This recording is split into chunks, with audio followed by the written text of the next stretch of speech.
This is one of my favourite cuts of meat, and it is the humble pork chop. What I love about pork chops is it's like eating roast pork, but quicker. Try and find a pork chop that's got a nice dry skin, not wet skin, which means it'll crispen up and be nice and crunchy and crackly.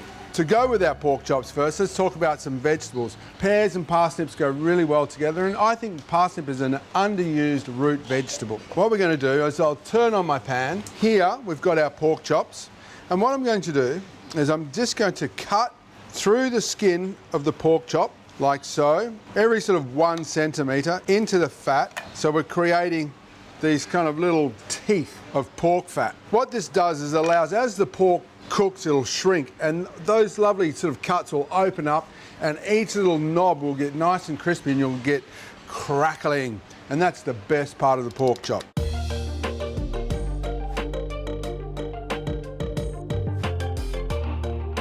So there we go, that's all our pork chops done. Now we're going to sort of liberally season them with salt, a bit of cracked black pepper, a little flurry of extra virgin olive oil over the top. Now we're simply going to go into our hot pan, and we're going to sear each pork chop for 1 or 2 minutes either side to get that caramelisation, that sort of lovely crusty golden brown film on the surface. It'll start to shrink that pork chop and open up those cuts that we've made on the fat. So we're just going to basically rip open that bulb of garlic and separate all our cloves, like so. Okay, we'll get rid of all the skin. And just at the bottom of each one, we're just going to take off that little root. So open up and expose that garlic clove. So as they cook, and once we've cooked, we can just squeeze them out of the skin. Okay, let's have a look at that first pork chop. So look at that, that's a nice bit of caramelisation. See the way the skin's opened up? And that's going to let all that fat that's in the skin of the pork chop to render out and sort of melt all those flavours through with the vegetables, baste the vegetables, allow them to get lovely, soft and caramelised. Now, the pears. So we've got a nice Williams pear. They're still firm, which is good for roasting. So we're just going to cut these into quarters. We'll take out the core, like so, and that's what we should end up with. A nice little quarter of pear with the core cut out. You can have the little stem attached for garnish. Now for the parsnips. So that's our beautiful parsnip. You want to get a parsnip that's a little bit tender. Sometimes they have a very sort of woody core through the middle. We're just going to trim off the very end, and we'll go through the middle of the parsnip like so. Okay, and then we're going to cut down again. Again, you can see there's a little bit of a woody centre. We're just going to trim that back, and we'll work on about 2 pieces of parsnip per pork chop.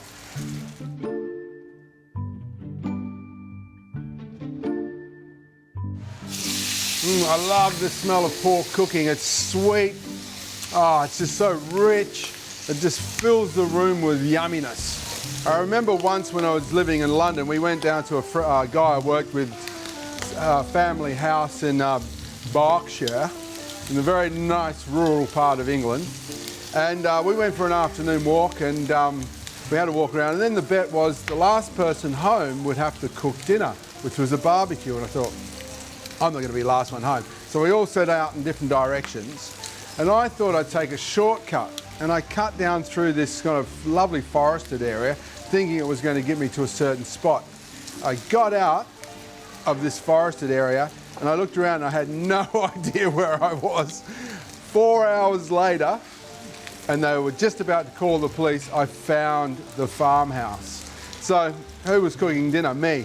And I remember I was cooking pork chops. It was supposed to be a barbecue, and I'm like, oh, okay, where's the barbecue? And they gave me this little silver tray with a bunch of coals underneath it that had this built-in wire frame, and I'm like, that's a barbecue? And literally I had to cook about 6 pork chops on this thing, and it steamed them rather than barbecue them. It was the most horrific thing I've ever cooked on in my life. Quite a traumatic day.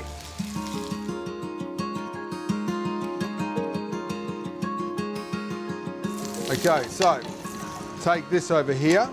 Now, I'm going to quickly throw my pears, parsnips into this pan with my garlic. Okay, I'm going to take some time. I'm just going to cut off the very bottom of this. It's a little woody. Set that aside. And we're just going to toss our vegetables just through that fat.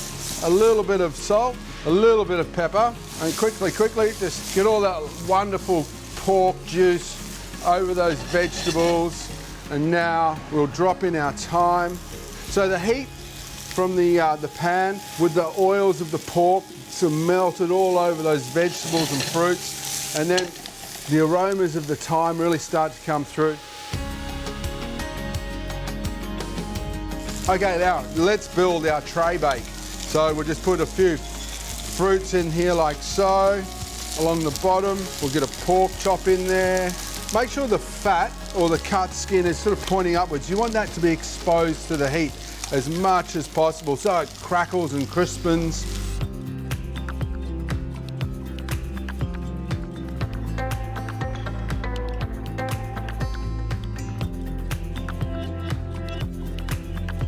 Now they can go into a hot oven. I've got it set at about 200 degrees, and I'll give it about 10 minutes at 200, and I'll turn it down to 180.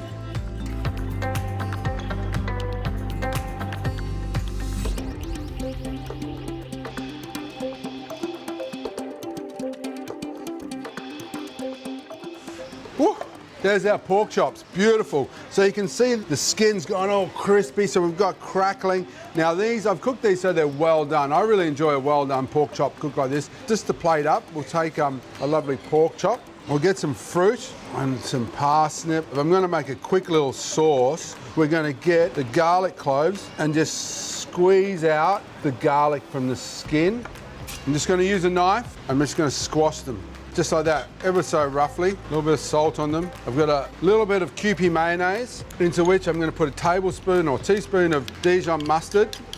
And I'm going to put all this wonderful roast garlic into that. So it's kind of like a roast garlic aioli. Nice dollop of the aioli on top. I've got some rocket here that I won't even dress. I'll just put the rocket straight on. And there we have a beautiful tray baked pork chop with pear and parsnip and a little bit of mustard roast garlic aioli. Delish.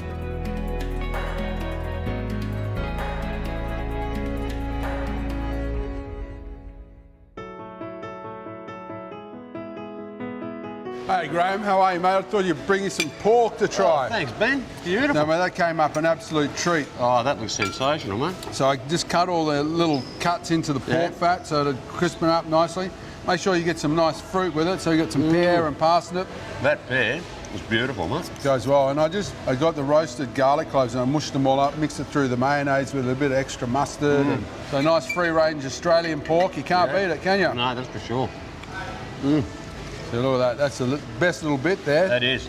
That is delicious. I'm going to take another piece. That's how good that is. Crunchy. So you can get great crackling off a pork chop without doing the whole roasted pork thing. You want to take that, mate? I'll come back for the plate. All right, thank you very much. Awesome. That is awesome. Thanks, guys. I'd share it with the rest of you blokes, but it's too good.